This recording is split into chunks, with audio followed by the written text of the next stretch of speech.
আসসালামু আলাইকুম। আমি মারুফ হোসাইন। আপনি যদি একজন সেলসম্যান হন, তাহলে আজকের ভিডিওটি আপনার জন্য। অনেকে মনে করেন সেলস মানেই শুধু অর্ডার নেওয়া, কিন্তু বাস্তবে সেলস হলো সম্পর্ক তৈরি করা, বিশ্বাস অর্জন করা এবং সঠিক সময়ে সঠিক সমাধান দেওয়া।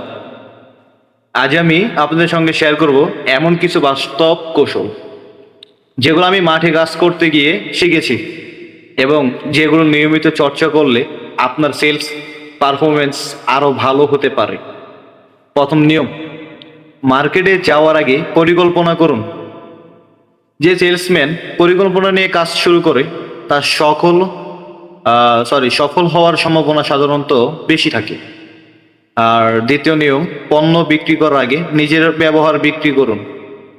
দোকানদার প্রথমে আপনার আচরণ মনে রাখবেন, তারপর আপনার পণ্য। তৃতীয় নিয়ম: দোকানদারের প্রয়োজন বুঝুন। কোন আইটেম দ্রুত বিক্রি হচ্ছে, কোনটা শেষ হয়ে যাচ্ছে, কোনটা বেশি লাভ দিচ্ছে, এসব বুঝে পারফরমেন্স দিন। যখন আপনার পরামর্শ দোকানদারের লাভ হবে, তখন তিনি আপনার ওপর আরও আস্থা রাখবেন। চতুর্থ নিয়ম: না শুনে থেমে যাবেন না। আজ অর্ডার না পেলেও সম্পর্ক বজায় রাখুন।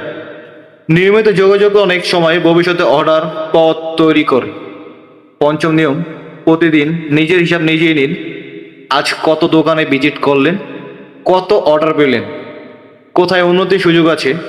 একজন সফল সেলসম্যান প্রতিদিন নিজেকে আগের দিনের চেয়ে আরও ভালো করার চেষ্টা করেন।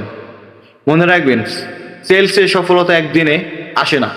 ধারাবাহিকতা, শৃঙ্খলা, ভালো ব্যবহার এবং নিয়মিত শেখার অবশ্যই একজন সেলসম্যানকে আলাদা পরিচয় দেয়।